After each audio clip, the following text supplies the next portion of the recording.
గలతీయులకు వ్రాయబడిన పత్రిక 6వ అధ్యాయము 7వ వచనం.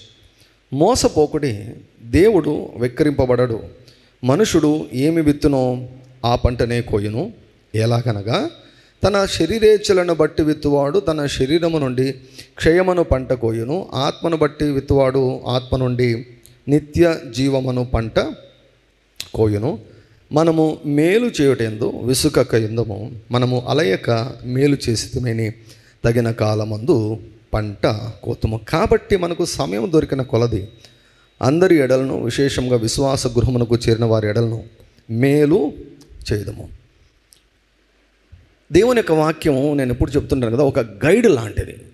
మానవుని యొక్క జీవితాన్ని నడిపించుట కొరకై దేవుడు అనుగ్రహించినటువంటి ఒక చుక్కాని లాంటిది, ఒక గైడ్ లాంటిది, ఒక వెలుగు లాంటిది, ఒక దీపం లాంటిది, ఒక లైట్ లాంటిది, మార్గాన్ని చూపించే ఒక సైన్ బోర్డ్ లాంటిది. రోడ్డు మీద మనం వెళ్ళేటప్పుడు సైన్ బోర్డ్స్ చాలా కనపడుతూ ఉంటాయి. వేగం తగ్గించండి అని ఒక చోట, ప్రమాదము జరిగే స్థలం అని ఒక చోట, రకరకాలుగా డ్రైవింగ్ చేసేవారికి సలహాలు, సూచనలు ఇస్తూ ఉండడం. తర్వాత ఊర్ల పేర్లు, తర్వాత డిస్టెన్స్, ఇంకా ఎంత దూరం ఉంది, రైట్ సైడ్ వెళ్ళాలా, లెఫ్ట్ సైడ్ వెళ్ళాలా. సో మనం గమ్యం చేరే దాని కొరకు ఇలా సైన్ బోర్డ్స్ అన్నీ ఎలా ఉంటాయో అలా దేవుని యొక్క వాక్యము సైన్ బోర్డ్ లాగా మన జీవితాల్లో పనిచేస్తుంది. మార్చి మాసం అంతా తాడిపత్రి ఆరాధనలో అపవాది యొక్క ఆఖరి ఆయుధము అన్నటువంటి అంశాన్ని అధ్యయనం చేశాం. మరి ఏప్రిల్ మాసం కొరకు దేవుడు ఇచ్చినటువంటి అంశం ఏమిటంటే దేవుని యొక్క మౌనము. దేవుని యొక్క మౌనాన్ని ఎలా ఎదుర్కొనాలి? దేవుడు మౌనంగా ఉన్నాడు అని నీకు అనిపించినప్పుడు, ఒకవేళ అది నిజమైన అబద్ధమైనా నీకు అనిపించినప్పుడు నువ్వు ఎలా స్పందించాలి, ఎలా నీవు ముందుకెళ్ళాలి అన్న అంశాన్ని దేవుడు ఇచ్చాడు. సో కనుక ఏప్రిల్ మాసం అంతా ఈ అంశం గురించి నేను చెప్పబోతున్నాను. సో ఇక్కడ పాయింట్ ఏమిటంటే, మానవ జీవితానికి సంబంధించినటువంటి వాక్కును దేవుడు ఇక్కడ వ్రాసి ఉంచాడు. మోసపోకుడి, దేవుడు వెక్కిరింపబడడు. మనుషుడు ఏమి విత్తునో ఆ పంటను కోయును. ఇదే మాటను ఇతర మతాల వారు ఏమంటారంటే కర్మ సిద్ధాంతం అంటారు. కర్మ సిద్ధాంతాన్ని ఎవరు కూడా తప్పించుకోలేరని చాలాసార్లు ప్రతికూలమైన విషయంలో మాట్లాడుతుంటారు. దాన్ని నెగిటివ్గా వాడుతుంటారు. మనిషి ఏం విత్తితే అది కోసుకుంటారులే అన్నటువంటి నెగిటివ్ సెన్స్లో ఈ యొక్క మాటను వాడుతుంటారు. కానీ దేవుని యొక్క వాక్యం రెండూ చూపిస్తూ ఉన్నది. ఒకటేమిటి, శరీరేచ్ఛను బట్టి విత్తడం ఒకటి ఉంది, ఆత్మను బట్టి విత్తడం ఒకటి ఉంది. శరీరానుసారం విత్తడం ఒకటి ఉంది, ఆత్మను బట్టి విత్తడం ఒకటి ఉంది. సో కాబట్టి శరీరానుసారంగా విత్తితే ఆ రకమైనటువంటి పంటను మనం కోసుకుంటాం, ఆత్మానుసారంగా విత్తితే ఆ రకమైనటువంటి పంటను కోసుకుంటాం. So it is very very very very important. దేవుడు ప్రతి చిన్న విషయంలో ఆయన వేలు పెట్టాడు. భూమి పైన కొన్ని నియమాలను ఆయన స్థిరపరిచేశారు. God has established certain laws in the world. మామూలుగా మన వాళ్ళు వాడుతుంటారు కదా, చట్టము తన పని తాను చేసుకుంటుంది అని. దేవుడు నియమించినటువంటి నియమాలు వాటికంతకు అవి పనిచేస్తుంటాయి, అంతే పనిచేస్తుంటాయి. సో మానవుని కొరకు దేవుడు పలికినటువంటి మాట ఏంటంటే, భూమి నిలిచి ఉన్నంత వరకు వెదకాలము, కోతకాలము. ఇది కేవలం ఏదో పంటలకు సంబంధించింది మాత్రమే కాదు, ఇది మానవ జీవితానికి సంబంధించింది. Here Paul is talking about the life of man. మానవ జీవితం గురించి మాట్లాడుతున్నాడు ఇక్కడ, పంట గురించి మాట్లాడడంలా. మామూలు వ్యవసాయంతో పోల్చి మాట్లాడుతున్నాడు. సో కనుక the present life that you have, నీవు ఉన్నటువంటి ప్రస్తుత పరిస్థితి నీ పంట. గతంలో సంవత్సరం గానో, 5 సంవత్సరాలు గానో, 10 సంవత్సరాలు గానో, 20-30 సంవత్సరాలు గానో నీవు విత్తినటువంటి విత్తనాలకు పంటయే ఇప్పటి ప్రస్తుత జీవితము. ఎవరో చేసింది కాదు, ఎవరో మీదికి మనము ఒకవేళ దేవుని దగ్గరికి వెళ్ళి వీళ్ళ వల్ల ఇలా అని మనం కంప్లైంట్ చేస్తే దేవుడు ఒప్పుకోడు. ఏం చెప్తాడంటే, దేవుడు భూమిని ఆకాశాన్ని సాక్షులుగా పిలిచి సాక్ష్యం చెప్పమని చెబుతాడు. అప్పుడు మనం యోబులాగా నోరు మూసుకుంటాం. ఎన్నెన్నో మాట్లాడాడు యోబు, చాలా మాట్లాడాడు. దేవుని కంటే నేనే నీతిమంతుని అన్నంతవరకు వెళ్ళిపోయాడు అనమాట. దేవుడు ప్రత్యక్షమై 4 ప్రశ్నలు అడిగితే ఒకటే మాట అన్నాడు. అన్నీ మర్చిపోయాడు. తన యొక్క రోగం మర్చిపోయాడు, తన పిల్లల గురించి మర్చిపోయాడు, తన ఆస్తి పోయిన దాని గురించి అన్నీ మర్చిపోయి దేవుని చూసి సంబరపడుతున్నాడు. యేసయ్యను చూసి సంబరపడుతున్నాడు. ఏమన్నాడు తెలుసా? నిన్ను గురించి నేను ఇంతవరకు జస్ట్ విన్నాను, ఇప్పుడు కన్నులారా చూస్తున్నాను అన్నాడు. కన్నులారా చూస్తున్నాను, నన్ను క్షమించయ్యా, జ్ఞానం లేక బుద్ధి లేని మాటలు మాట్లాడాను, ప్లీజ్ ఫర్గివ్ మీ. ఒకటి ఎప్పుడు కూడా మర్చిపోతండి, గాడ్ ఈజ్ గుడ్. నీ పరిస్థితి ఎలా ఉన్నా కూడా ఇది సత్యం మాత్రం మారదు. God is very very very very very good. దేవుడు మంచివాడు. ఇది బాగా స్థిరపరచుకోండి. ఎటువంటి పరిస్థితిలో ఉన్నా కూడా ఒకటి మాత్రం గుర్తుపెట్టుకోండి, లార్డ్ యు ఆర్ గుడ్. నాకు అర్థం కావడం లేదు, కానీ నీవు మాత్రము మంచివాడు. ఫర్ ఎగ్జాంపుల్ తుఫాన్ వచ్చింది అనుకోండి. తుఫాన్ వచ్చినప్పుడు సూర్యుడు కనిపిస్తాడా? కనిపించాడు. మనం ఏమనుకుంటాం, అరే మొత్తం అంతా కూడా మబ్బుగా ఉంది, ఎప్పుడు కనిపిస్తాడు? సూర్యుడే కనిపించడం. సూర్యుడు కనిపించినంత మాత్రాన సూర్యుడు లేడా? లేకపోతే సూర్యుడు ప్రకాశించకుండా ఆగిపోయాడా? సూర్యుడు కనిపించకుండా చేసింది ఏంటి? మేఘాలు. సూర్యుని యొక్క ప్రకాశము మేఘాలు అటుపక్క, సూర్యుడేమో ప్రకాశిస్తున్నాడు, కానీ ఆ ప్రకాశము కనిపించకుండా మేఘాలు అడ్డుకుంటూ ఉన్నాయి. చాలాసార్లు విభిన్నమైన వ్యతిరేకమైన ప్రతికూలమైన పరిస్థితుల వలన వచ్చే ఆలోచనలు ఈ యొక్క మబ్బు మేఘాల్లాగా, నల్లటి మేఘాల్లాగా మన మనసు మీద కప్పివేస్తాయి అన్నమాట. అప్పుడు మనము యేసయ్య మంచితనాన్ని చూడలేం. We cannot see the goodness of God. Lord, where is your goodness? ఎక్కడుందా నీ మంచితనము? వాక్యమేమో నువ్వు మంచివాడు అంటుంది, but look at my life. నా జీవితాన్ని చూడండి, ఎక్కడ కూడా మంచితనం కనపడడం లేదు. ఇర్మియా అంటాడు, మేలు అన్న విషయాన్ని నేను మర్చిపోయాను అంటాడు. మేలు అన్న విషయాన్ని నేను మర్చిపోయాను. నా కన్నీళ్ళ చేత నా పరుపును తేలజేయుచున్నాను అన్నాడు.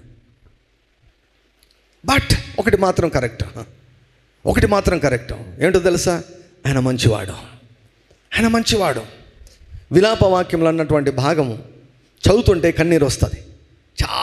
చాలా అంటే ఒక మనిషి యొక్క అతి భయంకరమైనటువంటి, ఘోరమైనటువంటి, దౌర్భాగ్యకరమైనటువంటి పరిస్థితి విలాప వాక్యాల్లో ఇశ్రాయేలుల గురించి కనిపిస్తుంది. కానీ అంత ఏడుపు మధ్య, అంత నిట్టూర్పు మధ్య ఎక్కడి వరకు వెళ్ళిపోతాడంటే, ఇక దేవుని పైన నాకు ఆశలు లేవనుకున్నాను, కానీ ఒక విషయం నాకు గుర్తుకొస్తోంది. ఈ విషయం గుర్తుకొచ్చినప్పుడు నాకు దేవుని మీద మరలా ఆశ పుడతా ఉంది. ఏంటంటే, అనుదినము నూతనముగా ఆయనకు వాత్సల్యత కలుగుచున్నది. ఆయన వాత్సల్యతగా ఎడతెగక నిలుచున్నది కనుక మనము నిర్మూలము కాకున్న వారము.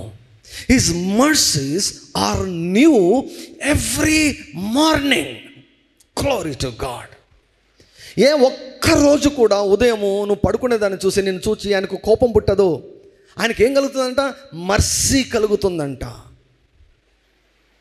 మర్సీ అంటే ఏంటో తెలుసా? మర్సీ అని ఎప్పుడు అడుగుతామో తెలుసా? తప్పు ఉండి ఆ తప్పుకు శిక్ష రాకూడదు అని కోరుకున్నప్పుడు, హ్యావ్ మర్సీ అపాన్ మీ. దేవా, ఈ శిక్షకు నేను అర్హుడను, but I'm calling upon your mercy. దేవుడు అంటాడు, ప్రతిరోజు నీ కోసం మర్సీని నేను సిద్ధపరిచి ఉంచానంటాడు. Every day the mercy of God is available to every child of God. నీ పరిస్థితి ఎలా ఉన్నా కూడా దేవుని యొక్క కనికరం అన్నటువంటిది ప్రతిరోజు కూడా నీకు సిద్ధంగా ఉంది. ఒకటేంటంటే నువ్వు తీసుకొని ఉపయోగించుకోవాలి. దేవుడు కనికరము చూపడేందు ఆనందించేవాడంట. హల్లెలూయా. నీ మీద కోపము చూపి ఆనందించే దేవుడు కాదు, ఆయన కనికరము చూపడేందు ఆనందించేవాడంట. So God is good. ఇది బాగా అండి మన నరాల్లో జీర్ణించుకొని పోవాలి. ఎందుకు అంటే, the foundation of our faith is knowing that God is good and God is good to you.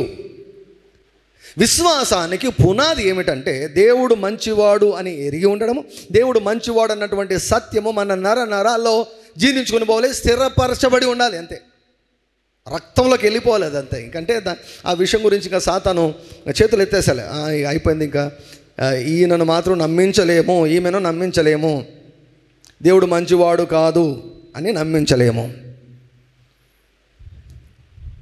ఈనాడు కొందరు సోషల్ మీడియాలో యేసుప్రభును నమ్ముకొని బయటకు వచ్చేసి యేసుప్రభును వదిలేసి మొత్తము యేసుప్రభు అసలు ఆయన దేవుడే కాదు అలా ఇలా అన్నీ కూడా మాట్లాడుతున్నారు. చూసారా? వారికి అర్థం కాలేదు. దేవుని యొక్క కనికరాన్ని ఎలా పొందుకోవాలో వారికి అర్థం కావడం లేదు. So God is always good. దేవుడు మంచివాడు. అయితే మన జీవితాల్లో మంచి జరగాలి అంటే, మంచి జీవితాన్ని మనం అనుభవించాలంటే గుర్తుపెట్టుకోండి, మనం అనుభవించే జీవితం కూడా ఒక పంట లాంటిది. It is like a harvest. The present life is our harvest. గతంలో మనం విత్తిన దానికి వచ్చినటువంటి పంట. దేవుడు ఆదామును సృష్టించిన తర్వాత ఆదాముకు 2 వరాలు ఇచ్చాడంట దేవుడు. గాడ్ గేవ్ యాడమ్ 2 గిఫ్ట్స్, 2 వరాలు. మొదటిది ఏమిటో తెలుసా? అధికారం. మొదటిది అధికారం. రెండవది విత్తనాన్ని ఇచ్చాడు. మామూలుగా చాలామంది చెప్తుంటారు కదా, కోడి ముందా గుడ్డు ముందా అని. దానికి జవాబు బైబిల్లో ఉంది. గుడ్డు కాదు, కోడే. విత్తనములిచ్చు చెట్లను ఆయన మొలిపించాడు. విత్తనాలు వేయలేదు ఆయన, విత్తనములిచ్చు చెట్లను ఆయన మొలిపించాడు. మొలిపించి ఇది మీకు ఆహారమగును అన్నాడు దేవుడు. అంటే మానవునికి ఏమి ఇచ్చాడంటే విత్తనం ఇచ్చాడు. విత్తనంలో ఏముంటుందో తెలుసా? విత్తనంలో భవిష్యత్తు ఉంటుంది. చిన్నదే విత్తనం, ఎంత అద్భుతం అండి! ఎప్పుడైనా ఆలోచించినారా మీరు? చిన్న విత్తనమే. ఇంట్లో సైడ్ షెల్ఫ్లో ఉన్నంత వరకు ఏం కాదు, ప్యాకెట్లో ఉన్నంత వరకు ఏం కాదు. ఇంకా వర్షాకాలం వచ్చింది అనుకోండి, వర్షాకాలం వస్తే చిన్న ఏమంటే కొంత స్థలం ఇంటి దగ్గర ఉంటే వెంటనే ఈ టొమాటో విత్తనాలు, గోంగూర విత్తనాలు ఇవన్నీ కూడా వేస్తారు. విత్తనాలు బయట ఉన్నంత వరకు ఏమి కావు. నేలను తాకాయి అంటే నీరు వాటికి అందాయి అంటే ఏమవుతుంది తెలుసా? పెరుగుతుంది. చిన్న విత్తనమే. ఏమండి, కొన్ని వృక్షాలు 1000 సంవత్సరాలు బ్రతుకుతాయి తెలుసా? 1000 సంవత్సరాలు బ్రతుకుతాయి కొన్ని వృక్షాలు, thousands of years. గెత్సెమనే తోటలో యేసు ప్రభు శ్రమలను చూచినటువంటి చెట్లు ఈ రోజు వరకు కూడా ఉన్నాయంట. గెత్సెమనే తోటలో ఆలివ్ ట్రీస్. సో విత్తనం అన్నటువంటిది పెద్ద మహావృక్షం అనుకోండి, ఎంత మహావృక్షమైనా కూడా చిన్న విత్తనమే కదా. విత్తనములో ఏముంటుంది తెలుసా? భవిష్యత్తు ఉంటుంది. సో దేవుడు మనకు విత్తనాలు ఇచ్చాడు. మార్క్స్ వార్త 4వ అధ్యాయంలో వ్రాయబడిన ప్రకారం ఏమండి, దేవుని యొక్క వాక్యము విత్తనం. కొరింథీయులకు వ్రాయబడినటువంటి 2వ పత్రిక 9వ అధ్యాయంలో వ్రాయబడిన ప్రకారం మనం అర్పించే కానుకలు కూడా విత్తనాలు. ఒకసారి ఆలోచించండి, ఇమాజిన్ చేయండి. అంగళ్ళు ఏవీ లేవు, సూపర్ మార్కెట్లు ఏవీ లేవు, రిలయన్స్ లేదు, మోర్ లేదు, ఏవీ లేవు అనుకోండి. ఏ అంగళ్ళు లేవు, ఏమీ లేవనుకోండి. నీకు ఉన్నదంతా నీళ్ళు, కాస్త పొలము, ఒక 1/2 ఎకరానో 1/2 ఎకరానో 1 ఎకరానో స్థలము, మీ ఇంటి దగ్గర స్థలం ఉందనుకోండి. ఏమీ లేదు మీ దగ్గర. మీరు తినాలంటే ఎలా? మీకు ఏదైనా కావాలంటే ఎలా? రైస్ కావాలంటే ఏం చేయాలి? ఇప్పుడు మీకు రైస్ లేదు, అంగళ్ళు లేవు, ఎవ్వరు. ఇప్పుడు మనమేమో లక్షణంగా డబ్బులు పెట్టి కొన్ని తింటున్నాం, కానీ పండించే వాళ్ళు ఎవరు? రైతులే కదా. పండించే వాళ్ళంతా రైతులే కదండి. సో మనం అక్కడికి వెళ్ళిపోదాం కొనుక్కోవడం అన్న. ఇప్పుడు షాపులే లేవనుకోండి, మనకు రైస్ కావాలి. రైస్ కావాలంటే మనం ఏం చేస్తాం? మనకు టొమాటోలు కావాలి, ఏం చేస్తాం? వేరుశనగ విత్తనాలు కావాలి, ఏం చేస్తాం? మనకేం కావాలి? విత్తనాలు కావాలి. అందుకే విత్తువానికి విత్తనమును దేవుడు దయచేస్తాడు. ఆదికాండం 1వ అధ్యాయంలో వ్రాయబడిన మాట అంటే మానవునికి ఏమి ఇచ్చాడు తెలుసా? విత్తనం ఇచ్చాడు. నీ చేతిలో ఉన్నటువంటి విత్తనము చాలా శక్తివంతమైంది. Always speak to the money. మీరు మందిరానికి రాక మునుపు ఇంట్లోనే మీరు నిర్దేశించుకుంటారు కదా, ఇంత కానుక దేవుని యొక్క రాజ్యంలో నేను విత్తాలని అనుకుంటారు కదా, ఆ కానుకతోనే మాట్లాడండి. నా భవిష్యత్తు ఈ విత్తనంలో ఉంది. Your financial future is in your seeds. నువ్వు విత్తే విత్తనం అది ఎప్పుడు కూడా తక్కువ అంచనా వేయవద్దు. నువ్వు ఇచ్చే కనుక అది ఎంతైనా సరే ఇన్సిగ్నిఫికెంట్ అనిపించినా కూడా విత్తనమే అది. Money is a seed. డబ్బు అన్నటువంటిది ఒక విత్తనం అని దేవుని యొక్క వాక్యము సెలవిస్తూ ఉంది. అందుకే ఆత్మను బట్టి మనం విత్తినప్పుడు మనం పంట కోసుకుంటామని ఇక్కడ దేవుని యొక్క వాక్యము సెలవిస్తూ ఉంది. ఐ డిజైర్, నాకు ఈ మధ్యకాలంలో ఏమనిపిస్తుంది అంటే ఒక మంచి క్రైస్తవుడు న్యూస్ ఛానల్ పెట్టాలని నాకు అనిపిస్తుంది. ఒక మంచి అంటే యథార్థపరుడైనటువంటి క్రైస్తవుడు, లంచగొండి కానటువంటి వాడు, సమాచారాన్ని ఉన్నది ఉన్నట్లుగా ప్రకటించేవాడు, ఏ రాజకీయ నాయకుడికి కొమ్ము కాయనటువంటి వాడు, మనుషులను లెక్క చేయనటువంటి వాడు, దేవునికి భయపడేవాడు న్యూస్ ఛానల్ పెట్టాలని నేను కోరుకుంటున్నాను. ఎంత మోసం జరుగుతోంది, ఎంత అన్యాయం జరుగుతోంది. ఎందుకు డబ్బులు వాళ్ళ దగ్గర ఉండిపోయాయి.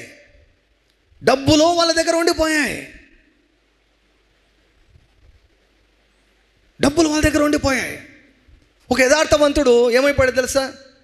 మనకెందుకు బ్రదర్ డబ్బులు వస్తే మనం పడిపోతాం బ్రదర్, ఇలా ఇటువంటి తిక్క ప్రసంగాలు విని చాలని స్థితిలో ఉండిపోయి అనగారినటువంటి స్థితిలో ఉండిపోయారు. I desire God will. నేను చెప్తున్నాను, ఈ ప్రిన్సిపల్స్ పాటించారంటే, ఈ సూత్రాలను పాటించారంటే, ఈ సూత్రాలు ఎవరు పాటిస్తారో వారందరూ కూడా ఒకవేళ మీ తరంలో కాకపోతే మీ పిల్లల తరంలో అయినా సరే వారు ఖచ్చితంగా ఆర్థికపరమైనటువంటి అభివృద్ధిని అత్యధికంగా వారు చూడాలని నేను కోరుకుంటున్నాను. చూస్తారు కూడా. న్యూస్ ఛానల్స్ పెట్టాలండి.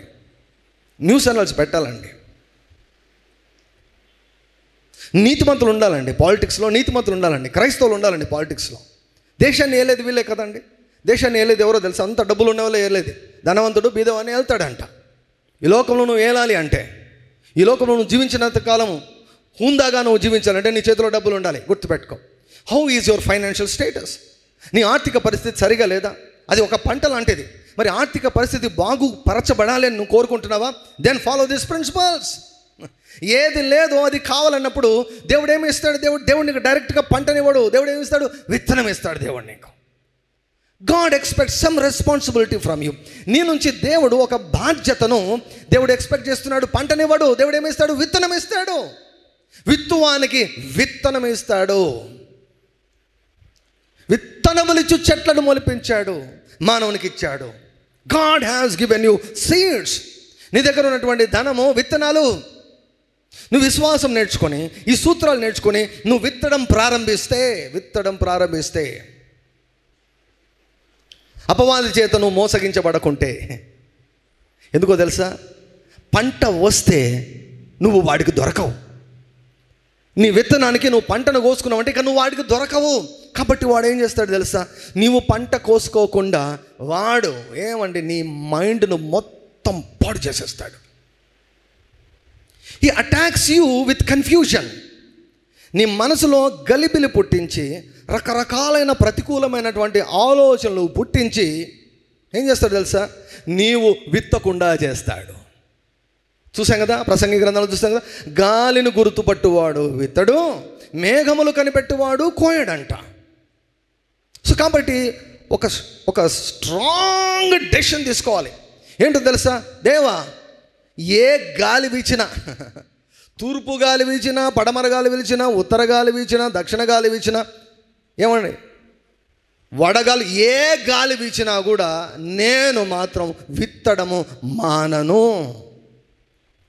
చెప్పండి, దేవునికి చెప్పండి, దయ్యంగాడికి చెప్పండి, మీకు కూడా చెప్పుకోండి. మీరు కుటుంబ యజమానులు అయితే మీ ఇంటి వారితో కూడా చెప్పండి. నేను విత్తడము ఆపను, గాలిని నేను చూడను, గాలి రాని, let the wind come, no problem. ఎన్ని రకాల గాలులు వీచినా కూడా నేను విత్తడం ఆపను. ఏమని వ్రాయబడింది 9వ వచనం? మనము మేలు చేయుట యందు విసుకక యుందము, మనము అలయక మేలు చేసి తిమేమి, తగిన కాలమందు పంట కోతము. సో ఆ తగిన కాలం వచ్చేంత వరకు నేను మానను. ఒక్కసారి నువ్వు పంటను కోసిన తర్వాత ఇక నువ్వు పెద్దగా కష్టపడవలసిన అవసరం ఉండదు. ఆల్రెడీ విశ్వాసం పూర్తిగా వచ్చేస్తుంది నీకు. So with that faith you will go forward. ఇప్పుడు 100 రూపాయల కొరకు దేవుని మీద ఆధారపడతావేమో, నెక్స్ట్ ఇదే విశ్వాసం ఏమవుతుంది తెలుసా? పెరుగుతుంది. నెక్స్ట్ 1000, నెక్స్ట్ 10,000, నెక్స్ట్ 1,00,000, నెక్స్ట్ 10 లక్షలు, నెక్స్ట్ 1 కోటి రూపాయలు, నెక్స్ట్ 10 కోట్లు. ఐ డిజైర్ రోషంతో కూడుకున్నటువంటి పిల్లలు లేవాలని నేను ఎంతగానో కోరుకుంటున్నానండి. I want the people of God, I want the children of God to follow these principles. ఈ యొక్క సూత్రాలను పాటించినట్లయితే ఏమండి, గొప్ప గొప్ప ఆర్థిక శాస్త్రవేత్తలు, బిజినెస్ మ్యాగ్నెట్స్ లేస్తారండి.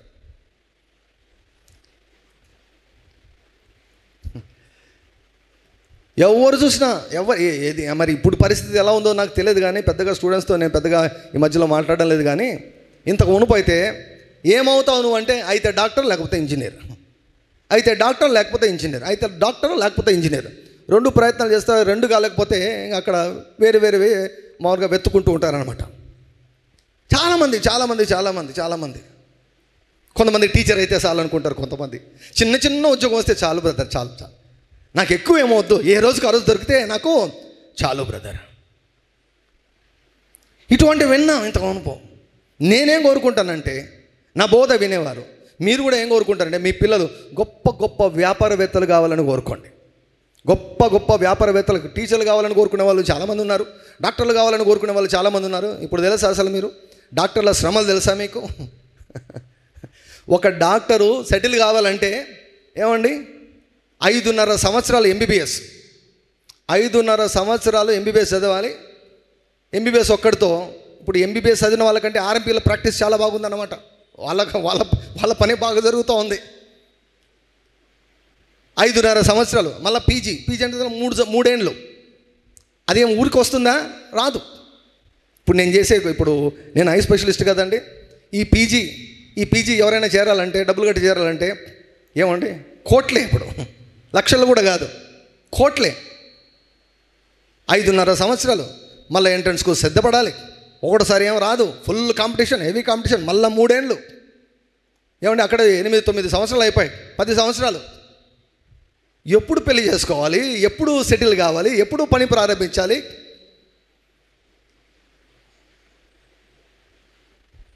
చూసారా అసలు నాకు తెలిసినటువంటి వారు ఎంతమంది మెడిసిన్ చేసి ఖాళీగా ఉండి ఏమని చాలా నిరాశ నిస్పృహ ఉన్నారు చాలామంది.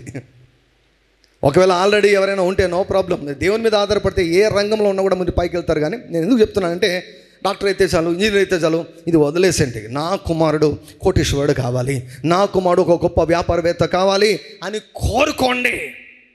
గొర్రెల దొడ్డిలో ఉన్నవాడిని రాజుగా చేశాడు దేవుడు. ఇక నాకు భవిష్యత్తే లేదనుకుంటూ గొర్రెలు మేపుతున్నటువంటి మోషేకు ఏమండి 30 లక్షల మందిని అప్పగించేశాడు.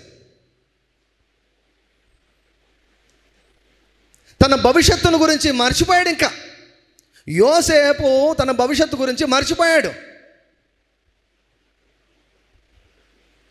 ఒక్కసారి కల వచ్చిందండి. చిన్నప్పుడు 2 కళలు వచ్చాయి. తన అన్నలందరూ కూడా సాగిలపడుతున్నట్టు కళ వచ్చింది. తన తల్లి తండ్రి కూడా సాగిలపడుతున్నట్టు కళ వచ్చింది. ఇక అంతే, దేవుడు ఆ కళ ద్వారా మాట్లాడాడు. ఇక దేవుడు ఏమైపోయాడు తెలుసా? మ్యూట్ బటన్ నొక్కేశాడు దేవుడు. దేవుని మౌనము. ప్రతి ఆదివారం ఉదయకాలం నేను తాడిపత్రిలో చెబుతున్నాను, దేవుని మౌనము. మ్యూట్ బటన్ నొక్కేశాడు దేవుడు. గాడ్ స్పోక్ టు జోసెఫ్, ఒకరోజు నేను ఈ స్థానానికి నేను హెచ్చిస్తాను, ఒకరోజు నీ యొక్క అన్నలందరూ నీ దగ్గరకు వచ్చి సాగిలపడతారు, మీ తల్లిదండ్రులు కూడా సాగిలపడతారు, వీరందరికంటే నువ్వు గొప్పవాడు కాబోతున్నావని దేవుడు చెప్పాడు. దేవుడు చెప్పి మ్యూట్ బటన్ నొక్కేశాడు. God spoke, God stopped speaking. దేవుడు తెలియజేశాడు, తర్వాత దేవుడు మాట్లాడడం మానేశాడు. ఎక్కడ కూడా యోసేపుతో దేవుడు మాట్లాడినట్లేదు. ఏమైపోయింది? కానీ ఒక్కటి ఏంటో తెలుసా? యోసేపు గురించి వ్రాయబడిన మాట ఏమిటంటే దేవుణ్ణి వదిలిపెట్టలేదంట. యోసేపు ఫలించడి కొమ్మ ఊట యొద్ద ఫలించడి కొమ్మ జీవ జలముల ఊట ఆయన దగ్గర ఉన్నాడు విశ్వాసముతో. ఆయన మాత్రం వదిలిపెట్టలేదు.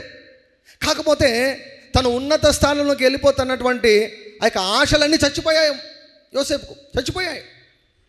జైల్లో ఉన్నప్పుడు అడిగాడు కదా ఆ పానదాయకుల అధిపతిని, ప్రమోషన్ వస్తుందని కల చెప్పగా ఖచ్చితంగా దానికి అది జరుగుతుంది. జరిగిన తర్వాత నన్ను జ్ఞాపకం చేసుకుని నన్ను రాజుగా చెయ్యి అని అడగలేదు.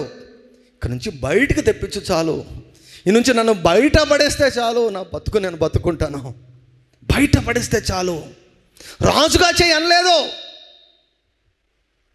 అటువంటి వ్యక్తిని, ఒక చెరసాలో ఉన్నటువంటి వ్యక్తిని ఏమండి ఒకే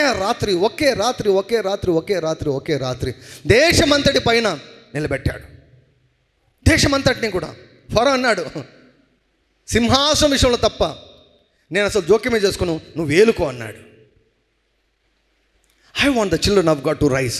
The time has come now. మన దేశంలో పరిస్థితులు చూస్తుంటే సమయం వచ్చింది. The time has come. యోసేపులు కావాలి దేవునికి, దానియేలు కావాలి దేవునికి, ఏలియాలు కావాలి దేవునికి, ఎలీషాలు కావాలి దేవునికి.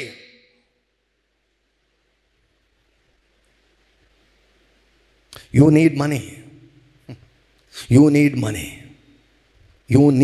గుర్తుపెట్టుకోండి. You need money.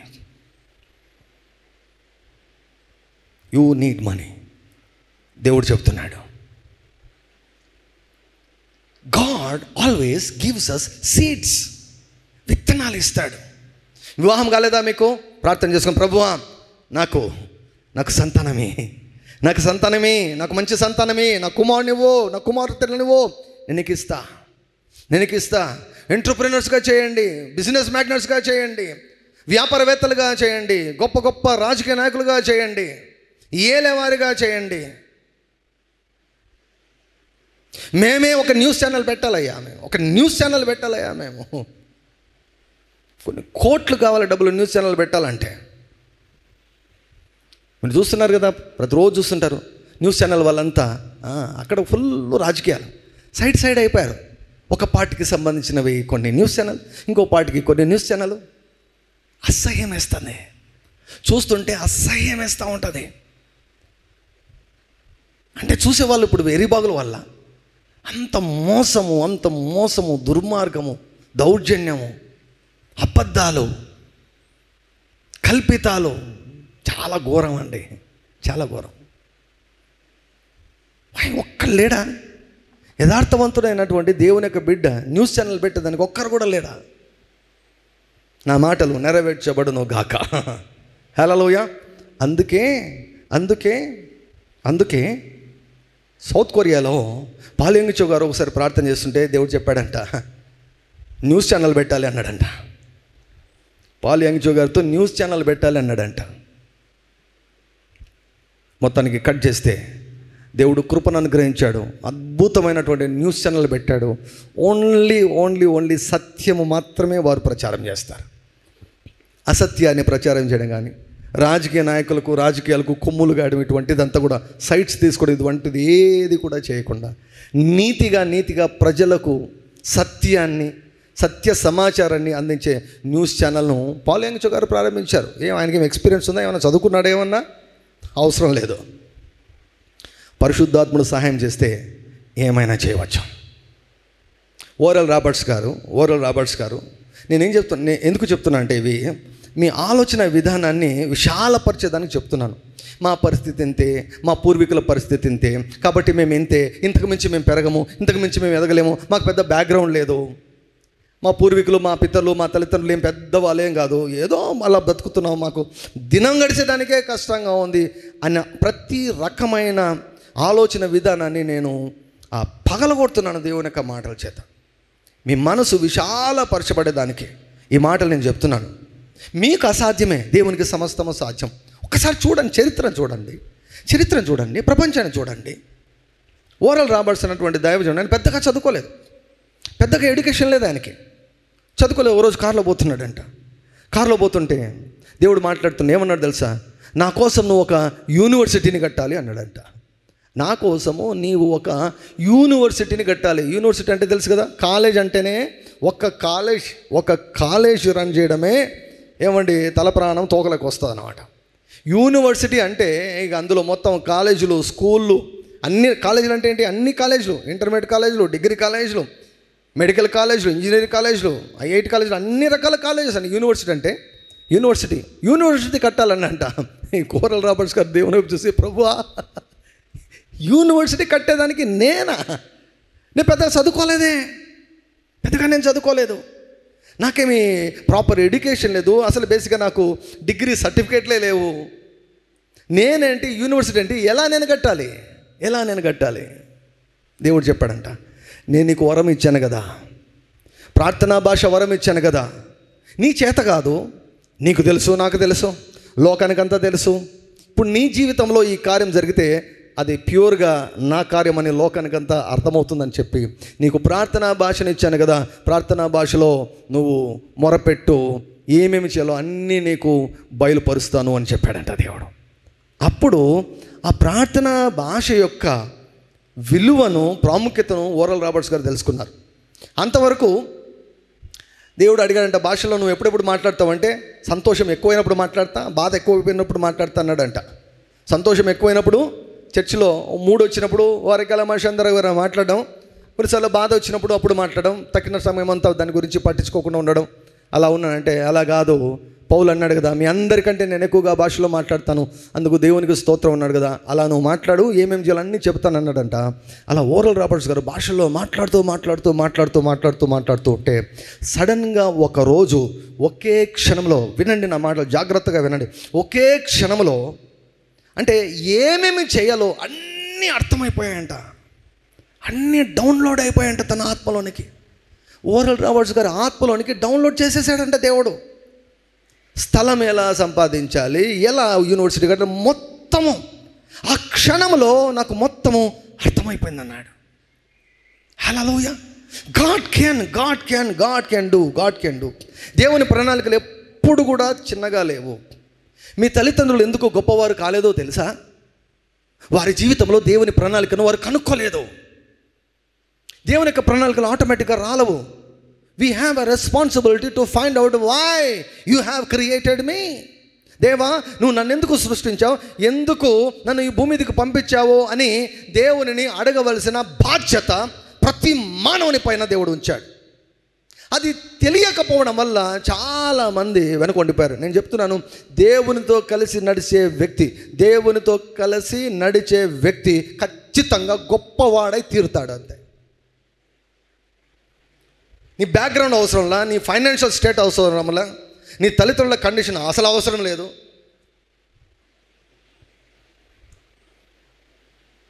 భవిష్యత్తే లేదు అని అనుకునే వారి యొక్క జీవితాన్ని దేవుడు ఏమంటే పూర్తిగా మార్చివేయగలడండి. With humans it is impossible. ఇది మనుషులకు అసాధ్యం, దేవునికి సమస్తము సాధ్యం.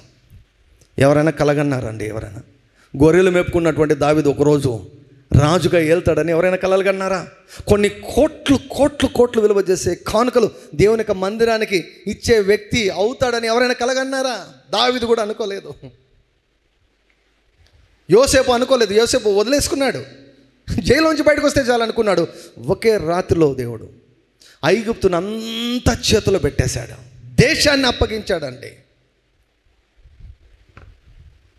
ఈరోజు మనము నేర్చుకొని మన పిల్లలకు మనం నేర్పిస్తే మన పిల్లలు దేశాలను వెళ్తారండి. హోలమ్మ కర షందరా బాబా, మేమేం రంగరా బగరబా. ఆలోచించే వాళ్ళు కావాలి, అడిగే వాళ్ళు కావాలి, దేవుని సైజుకు తగ్గట్టు ప్రార్థనలు చేసేవారు కావాలి. దేవుని సైజుకు తగ్గట్టు, మన సైజుకు తగ్గట్టు కాదు. Should pray big prayers. అల్టిమేట్గా ఒకటే చెప్తున్నాను చూడండి, ఎన్ని బోధలైనా, ఎన్ని సంఘాలైనా, ఎన్నైనా కూడా అల్టిమేట్గా ఎక్కడికి నడిపించబడాలో తెలుసా? ఎక్కడికి మార్గం చూపించాలో తెలుసా? ఆత్మల రక్షణకు. ఆత్మల రక్షణకు. ఫైనల్గా ఏంటి?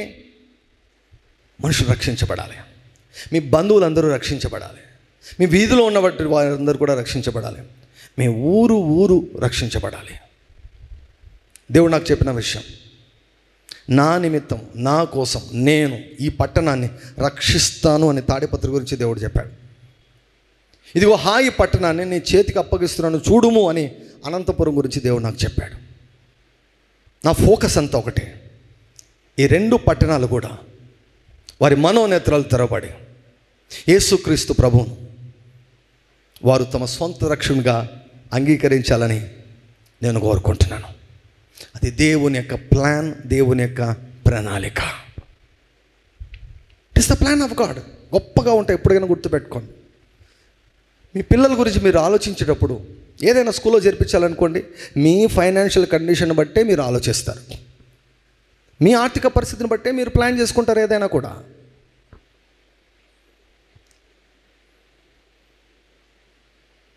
దేవుని ఆశ్రయించండి. మనసును నూతనపరచుకోండి, మనసును విశాలపరచుకోండి, ఆలోచన విధానాన్ని మార్చుకోండి. Don't compromise with the small kind of life. చిన్న జీవితంతో ఏ మాత్రం కూడా మీరు రాజీ పడవద్దు. Do something for the Lord, do something for the kingdom of God. I always desire that every person should have own house. ఇవన్నీ ఎందుకంటే ఫైనల్గా ఒకటే, ఆత్మల రక్షణ కొరకు. ఆత్మల రక్షణ కొరకు.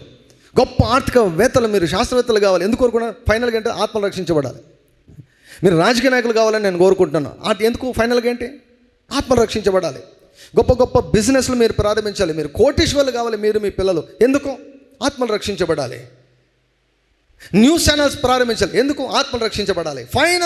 Final thing, this is God's desire. ఇది దేవుని యొక్క ఆశ. మనం పోరాడేది మనుషులతో కాదు, ప్రధానులతో, అధికారులతో, లోకనాథులతో, ఆకాశ మండలమందున దురాత్మల సమూహాలతో మనం పోరాడుతున్నాం. మనుషులతో పోరాడుతున్నట్టు ఉంటుంది, కానీ మనుషులకు దయ్యాలు పట్టి మనుషులతో అలా మాట్లాడిస్తున్నారు, మనుషులతో అలా చేయిస్తున్నారు. So we need to fight this fight spiritually. ఆత్మీయంగా మనం పోరాడాలి, ఆత్మీయంగా పోరాడాలి, ఆత్మీయంగా మనం పోరాడాలి. If you don't have money, you cannot fight. If you don't have money, if you don't have sufficient money, you cannot fight. So నీ ప్రస్తుత ఆర్థిక పరిస్థితి అన్నటువంటిది నీవు గతంలో నువ్వు తీసుకున్న నిర్ణయాలను బట్టి, నీ ఆలోచన విధానాన్ని బట్టి నువ్వు కోసుకుంటున్నటువంటి పంట. ఇది నచ్చలేదా? నీ ఆర్థిక పరిస్థితి గురించి నీకు సాటిస్ఫాక్షన్ లేదా? If you are not satisfied with your present financial condition, you can change it. You can change it. నువ్వు మార్చవచ్చు. నువ్వు మార్చవచ్చు. నీ ప్రస్తుత ఆర్థిక పరిస్థితి మార్చబడేదానికి రెడీగా ఉంది. నేను ఒకటి చెప్తాను, anything that you see or hear or experience is temporary. మీ కళ్ళకి ఏది కనిపించినా కూడా, మీ చెవులకు ఏది వినపడినా కూడా, మీకు ఏది అనిపించినా కూడా అవన్నీ కూడా తాత్కాలికమే అని గుర్తుపెట్టుకోండి. ఎందుకంటే దేవుని యొక్క వాక్యం సెలవిస్తుంది, కంటికి కనిపించేవి తాత్కాలికము. Seen are temporary but unseen are permanent. దృశ్యమైనవి అనిత్యములు, అదృశ్యమైనవి నిత్యములు. If you are not satisfied with your financial condition, నీ ఆర్థిక పరిస్థితి గురించి నీకు తృప్తి అన్నటువంటిది లేకుంటే, హియర్ మై మెసేజెస్, నా మాటలు వినండి. దేవుడు ఎప్పుడు కూడా పంటనివ్వడు, దేవుడు ఎప్పుడు కూడా విత్తనాన్ని ఇస్తాడు. విత్తనములోనే మన భవిష్యత్తు ఉంటుంది. విత్తడము ఆపవద్దు, విత్తడం ఆపవద్దు. ఇది దేవుని యొక్క వాక్యము, చాలా సత్యము, పరీక్షించబడింది. 7 సార్లు పరీక్షించబడి ఏమండి బయటకు వచ్చినటువంటి వాక్యము. దేవుడే చెప్పాడు, నన్ను పరిశోధించు, నాకు పరీక్ష పెట్టన్నాడు. ఫైనాన్షియల్ మ్యాటర్స్లో నాకు పరీక్ష పెట్టన్నాడు. Most of the Christians they are not enjoying proper finances. They are not enjoying. Sufficiency లేదు, ఏ రోజుకు ఆ రోజే. వాక్య ప్రకారం లేదు. వాక్యంలో ఏమని వ్రాయబడింది? చాలా కాలంగా మిగిలి ఉన్న పంటను మీరు ఇప్పుడు తింటారు. అంటే క్రొత్తది వచ్చినా పాతది ఇంకా మిగిలే ఉంటుందంట. అంటే ఈరోజు వచ్చే ఈ నెల వచ్చే జీతము ఇంకా మిగిలే ఉంటుందన్నమాట. 6 నెలల తర్వాత వాడతావు ఈ జీతాన్ని. అంటే అటువంటి ఆర్థిక అభివృద్ధిలో స్థితిలో దేవుడు నిన్ను ఉంచాలని దేవుడు కోరుకుంటున్నాడు. అది దేవుని యొక్క వాక్యం కూడా. So that you can be useful to some people around you. నువ్వు 10 మందికి నీవు ఉపయోగపడతావని నేను అందుకే చెప్పాను కదా. స్వస్థత గురించినటువంటి వాక్యము కంటే కూడా డబ్బుల గురించి చెప్పే వాక్యాన్ని సాతాను ఎక్కువగా అడ్డుకుంటాడంట. స్వస్థత గురించి వాడు అడ్డుకుంటాడు, కానీ డబ్బు గురించి దీనికంటే ఎక్కువగా వాడు అడ్డుకుంటాడంట. ఎందుకు అంటే స్వస్థత పొందుకుంటే అది నీకు మాత్రమే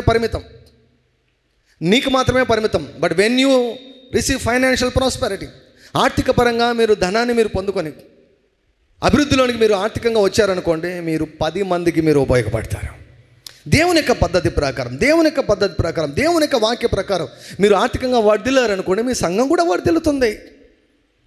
మీ సంఘం వర్ధిల్లితే ఆ సంఘము ద్వారా ఆత్మలు రక్షించబడతాయి, దేవుని యొక్క వాక్యం ప్రకటించబడుతుంది. You will be useful to the kingdom of God when you have money. యేసు ప్రభుకు సమాధి లేదు. యేసు ప్రభు మరణించిన తర్వాత ఆయనకు సమాధి లేదు. ఎవరు అవసరమయ్యారో తెలుసా? ఒక ధనవంతుడు యేసయ్యకి అవసరమయ్యాడు. ఆయన దేహాన్ని తీసుకునే దాన్ని కూడా ఎవ్వరూ ధైర్యం చేయకుండా ఉన్నారు. చేయకుండా ఉన్నారు. శాస్త్రులకు భయపడ్డారు, పరిసయ్యులకు భయపడ్డారు, రోమీలకు ఇంకా భయపడ్డారు. ఎందుకు వచ్చినా గొడవలేబ్బా అని చెప్పేసి అందరూ ఎక్కడి వాళ్ళు అక్కడ గప్చుప్ అయిపోయారు. కానీ ఒక ధనవంతుడు, అరిమతయి యోసేపు అన్నటువంటి ధనవంతుడు, రిచ్ మ్యాన్. పేదవానికి యాక్సెస్ ఉండదండి. పేదవానికి కుక్కలు కూడా పట్టించుకో. నీ జోబులో డబ్బు లేకపోతే మీ ఇంట్లో వాళ్ళు పట్టించుకోరు, వీధుల వాళ్ళు పట్టించుకోరు, యానిమల్స్ కూడా పట్టించుకోవండి నీ దగ్గర డబ్బు లేకపోతే. ఇక యేసు ప్రభు శరీరం కావాలంటే పేదలు, దీనులు, దరిద్రులు అసలు వారికి అసలు వాయిస్ ఉంటుందా? వారికి యేసు ప్రభు దేహాన్ని వారి చేతిలో పెట్టుకున్నారు, వారి దగ్గర ఉండిపోయింది యేసు ప్రభు దేహము. ఆ దేహం కావాలి, ఎవరికి ధైర్యం లేదు. ఆ అధికారుల దగ్గరికి వెళ్ళేదానికి ఎవరికి ధైర్యం లేదు. ఎవరికి ధైర్యం ఉందో తెలుసా? ఒక ధనవంతుడికి ధైర్యం వచ్చింది.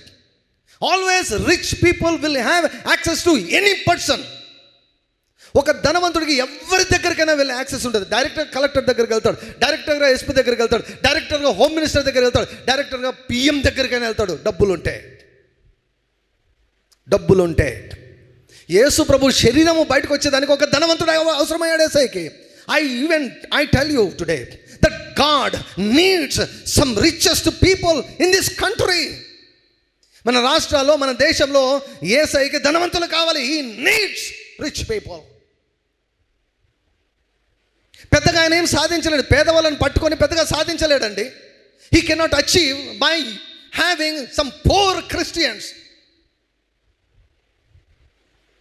ఎవరు పట్టించుకోరండి. పూర్ మ్యాన్ వాయిస్ ఎవరు పట్టించుకోడు. పోరా అంటాడు, ఎవరు పట్టించుకోడు. But when you have money you will have voice. యేసయ్య శరీరం ఇప్పించుకున్నాడు, డైరెక్టర్ పిల్లల దగ్గర పోయాడు. ధనవంతుడికి యాక్సెస్ ఉంటుంది, గుర్తుపెట్టుకోండి. ఎప్పుడైనా మీ పిల్లలు, ఒకవేళ మీరు సరిగా బ్రతకలేకపోయినా, మీ పిల్లలు హుందాగా బ్రతకాలంటే గుర్తుపెట్టుకోండి, God wants your children to be rich.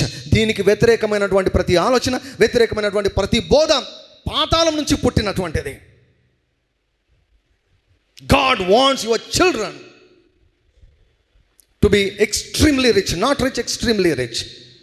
ఎవరు చెప్పారండి డబ్బులు వస్తే పడిపోతారని? ఎవరు చెప్పారండి? పడిపోయేవాడు డబ్బులు ఉన్నా పడిపోతాడు, లేకున్నా పడిపోతాడండి. బైబిల్లో చాలామంది ధనవంతులు దేవుని సేవించారు. When you have proper understanding, సరైన ఆలోచన విధానం ఉంటే డబ్బులు నీ చేతికి వస్తే నువ్వు 10 మందికి ఉపయోగపడగలవు, యేసయ్యకు ఉపయోగపడగలవు. ఆయన ఉంచేదానికి సమాధి లేదు. అరిమతయి యోసేపు సమాధిని తన కొరకు తయారు చేసి పెట్టుకున్నాడంట, యేసయ్యకి ఇచ్చేశాడు. Jesus needs rich people, rich upright people. యథార్థవంతులైన ధనవంతులు యేసయ్యకి కావాలి. ఈరోజు పిలుస్తున్నాడు. నువ్వు కాలేకున్నావా? నీ పిల్లలు కావాలని కోరుకో. దేవా, ఈ జీవితాన్ని ఇచ్చావు, నా కంఠంలో ఇంకా ఆయుష్ ఉంది, నేను నీకు ఉపయోగపడాలి. Make me rich. ఇప్పటికైనా మించి కేఎఫ్సీ చికెన్ కదా, కేఎఫ్సీ చికెన్ ఎక్కడో అమెరికాలో ఉండేదండి. కేఎఫ్సీ చికెన్ ఎక్కడో అమెరికాలో ఉండేది. ఆయన ఎప్పుడు మొదలు పెట్టాడు తెలుసా? 65 ఏళ్ళప్పుడు మొదలు పెట్టాడంట వ్యాపారాన్ని. 65 సంవత్సరాలప్పుడు వ్యాపారాన్ని మొదలు పెడితే ఈరోజు ఏమండి, ఎక్కడ చూసినా కేఎఫ్సీ అక్కడికి వచ్చింది చూడండి. అమెరికాలో నుంచి ఎక్కడికి వచ్చింది చూడండి. ఏం కోళ్ళు లేవా మన దగ్గర? ఏమండి, మన దగ్గర కోళ్ళు లేవా? ఎన్నో ఏళ్ళ నుంచి తింటున్నారు కదా. కానీ చూసారా, కేఎఫ్సీ 65 ఏళ్ళు అనమాట. కాబట్టి ఏజ్ అన్నటువంటిది లిమిట్ కాదు, ఏజ్ కూడా మాట్లాడదు. ఒకటాడు, దేవా మేక్ మీ రిచ్. ఎబ్బేజు తన పరిస్థితిని ఒప్పుకోలేదు. వాళ్ళ అమ్మ పేరు పెట్టేసింది. పేరేం పేరు తెలుసా? వేదన పుత్రుడు. వాడి పేరే వేదన అన్నమాట. రే, నీ వల్ల నాకు చాలా వేదన కలిగింది, నీ బతికింతే, శపించబడినటువంటి జీవితం అని పేరే పెట్టేసింది అన్నమాట. అయితే ఎబ్బేజు ఒప్పుకోలేదు. లార్డ్ బ్లెస్ మీ, నన్ను దీవించు, నా జీవితాన్ని మార్చు, నా తల రాతను మార్చు. హి క్రైడ్ అవుట్ టు గాడ్. వాక్యంలో వ్రాయబడి ఉంటుంది, అతడు అనుగ్రహించినట్టు అతని మొరను దేవుడు విని అతడు మనవి చేసిన దాన్ని దేవుడు అతనికి అనుగ్రహించాను. You pray, Lord make me rich, నన్ను దీవించు, నన్ను ఆర్థికంగా దీవించు, నేను నీకు మేలు చేస్తాను, నీ రాజ్యానికి మేలు చేస్తాను, లోకానికంతా చెప్తాను, నువ్వే నన్ను ధనవంతుడిగా చేస్తావని లోకానికంతా చెప్తాను, నన్ను ధనవంతుని చెయ్యి, పేదరికంలో నన్ను వదిలిపెట్టవద్దు. I don't want to live in poverty, I hate poverty. Lord make me rich, make me extremely rich. O God, you cry out to God. మొరపెట్టు దేవుని యొక్క సన్నిధిలో. దేవుడు ఒక ఆలోచన ఇచ్చేంత వరకు, దేవుడు నడిపించేంత వరకు మొరపెట్టు. చిన్న ఆలోచనలతో 100 కోట్లు సంపాదిస్తున్నారండి. చిన్న ఆలోచనలతో. చదువు లేదు, ఏం లేదు, వాళ్ళకి డిగ్రీ లేవు, ఏమి లేవు. చిన్న ఆలోచనతో, సింపుల్, అరే ఈ ఐడియా నాకెందుకు రాలేదనిపిస్తుంది మనకి. చిన్న ఆలోచనతో 100,000 కోట్లు సంపాదిస్తున్నారు అన్నిలో. మనమేమో డబ్బులు వస్తే మనం పడిపోతామని చెప్పేసి మన వాళ్ళేమో ఏమండి బికారులాగా అయిపోయారన్నమాట. యోబు తూర్పు దేశంలోనే అత్యంత ధనవంతుడు. I desire that. మీ తరములో, మీ రక్త సంబంధికులలో, మీ బంధువులందరి మధ్య కూడా నీవే అత్యంత ధనవంతుని కావాలి. మీ వీధిలో నీవే అత్యంత ధనవంతునిగా ఉండాలి. మీ ఇల్లు అత్యంత ఖరీదైనటువంటి ఇల్లుగా ఉండాలి. ఎందుకు చెప్తున్నాను ఇవంటే? అన్నీ కూడా ఒకటే రీజన్, ఆత్మలు రక్షించబడాలి. వాటికి వీటికి లింక్ ఉందంటే ఉంది. నేను చెప్పిన మాట నమ్మండి. You ask God, Lord make me rich. You begin to hate poverty. కొరతను ద్వేషించడం మొదలుపెట్టు. I don't want this kind of life. షాప్కి వెళ్తే రేటు నేను చూడకూడదయ్యా. షాప్కి వెళ్తే ఏదైనా ఒక వస్తువు కొనాలంటే రేట్ చూడకూడదు. నాకు నచ్చితే చాలు, తీసేసుకోవడమే అంతే. ఇటువంటి జీవన విధానం మనకు అందుబాటులో ఉంది. దేవుడు మనకు విత్తనం ఇచ్చాడు. విత్తనము ద్వారా నీ భవిష్యత్తును మార్చుకునే దానికి అవకాశం ఉంది. అయితే సాతాను ఎప్పుడు కూడా ఆరంభంలోనే అటాక్ చేస్తాడు. ఎందుకు అటాక్ చేస్తాడు అంటే, నీవు విత్తడం కొనసాగిస్తే నీకు పంట వస్తుంది కాబట్టి గాలిని చూపిస్తాడు వాడు, సాకులను చూపిస్తాడు వాడు, రకరకాల పరిస్థితులను చూపిస్తాడు వాడు. చూపించినప్పుడు మనం ఏం చేస్తాం? ఆపేస్తాం, విత్తం. పెద్దగా ఆసక్తిగా తీసుకోం, దాన్ని సీరియస్గా తీసుకోం. ఏదో ఒకటి ఆదివారం వచ్చినప్పుడు ఎంతో కొంత కానకి ఇచ్చేద్దాంలే అన్నట్లు. No no no no it is sowing. అది విత్తడం. ఎంత అయినా సరే అది విత్తనం అని మర్చిపోవద్దు. సిన్సియర్గా విత్తు, యథార్థ హృదయంతో విత్తు, పంట కావాలని చెప్పు. ఈ యొక్క వాక్యాలన్నీ కూడా వినండి. విని సింపుల్ టిప్స్ ఇవన్నీ కూడా పాటించండి. పంట రావడం ఆరంభమైంది అంటే ఇక మీకు ఎవ్వరు కూడా బోధించవలసిన అవసరం లేదు, మీరే చేసుకుంటూ వెళ్తారు. ఒక టైం వచ్చే లోపల అత్యంత ధనవంతుల లిస్టులోనికి మీరు వెళ్ళిపోతారు. కన్సిస్టెంట్గా చేయాలి. అందుకే విత్తే దగ్గర కొడుతున్నాడు వాడు, విత్తే దగ్గర కొడుతున్నాడు. అందుకే దేవుడు నన్ను ఎన్నుకున్నాడు. ఒకవేళ నాకు ఏ ఉద్యోగం సద్యోగం ఇది లేకుండా ఉంటే నాకు డబ్బులు అవసరమైంది, నేను చెప్పాను లేని అనుకోవచ్చు. I don't need any once money, I have my own money. నా హాస్పిటల్ ద్వారా నాకు కావాల్సిన ఇన్కమ్ నాకు వస్తుంది. నేను పని చేస్తున్నాను, నేనేం సోమరిగా లేను. I'm working. నా కొరకు నేను సంపాదించుకుంటున్నా డబ్బులు. సో ఎవరి డబ్బులు నాకు అవసరం లేదు. I don't depend upon people or their offerings. వారిచ్చే కానుకల పైన నేను ఏమాత్రం కూడా ఆధారపడి లేను. అందుకే దేవుడు నన్ను ఎన్నుకున్నాడు. అందుకే ధైర్యంగా నేను చెప్తాను, you sow into the kingdom of God. విత్తండి, విత్తనాన్ని మర్చిపోవద్దు, విత్తనముకు పంట వచ్చేంత వరకు ఆగవద్దు. దేవుడు బిగబట్టాడు, బిగబట్టేవాడు సాతాను. వచ్చే వారం చెప్తాను. దేవుడు నీకు ధనం రాకుండా ఆయన బిగబట్టాడు. ఎందుకో తెలుసా? He is good, he is good. మీ దగ్గర డబ్బులు పెట్టుకొని ఏమండి మీ పిల్లలకు అవసరమైనప్పుడు ఇవ్వకుండా అలాగే బిగబడతారా? బిగబట్టరు కదా. మనకి ఏమని పేరు? చెడ్డోళ్ళు అని పేరు దేవుడు పెట్టాడు. మీరు చెడ్డవారయ్యుండి మీ పిల్లలకు మంచి ఇవ్వాలని ఏ నెరిగి ఉండగా మీ పరలోకమందున తండ్రి అన్నాడు. ఆయన ఎట్లా బిగబడతాడు? ఆయన ఏ దీవెన కూడా బిగబట్టడు. స్వస్థతను బిగబట్టడు, నెమ్మదిని బిగబట్టడు, సమాధానాన్ని బిగబట్టడు, డబ్బులను బిగబట్టడు, వెండిని బిగబట్టడు, బంగారుని బిగబట్టడు, ఇళ్లను బిగబట్టడు, మంచి భవిష్యత్తును ఆయన బిగబట్టడు. ఆయన బిగబట్టేవాడు కాదు. ఆయన చెయ్యి ధారాళం, గుప్పులి విప్పి ఆయన ఇస్తాడు. బిగబట్టేవాడు దేవుడు కాదు. బిగబట్టేవాడు ఆశీర్వాదాలను ఆపేవాడు, ఆశీర్వాదాలు రాకుండా ఆటంకపరిచేవాడు, ఆశీర్వాదాలను బిగబట్టేవాడు ఒకడున్నాడు. వాడు అపవాది, దేవుడు కాదు. అందుకే ఎప్పుడు కూడా గుర్తుపెట్టుకోండి, గాడ్ ఈజ్ ఆల్వేస్ గుడ్. నీకు అర్థం కాకపోయినా దేవుడు మంచివాడని గుర్తుపెట్టుకో. You worship him, you praise him. దేవుడు నీకు పంటనిస్తాడు, దేవుడు నీకు పంటనిస్తాడు. దేవుడి యొక్క మాటలు మన వెన్నికిడిలో ఆయన ఫలింపచేయును గాక.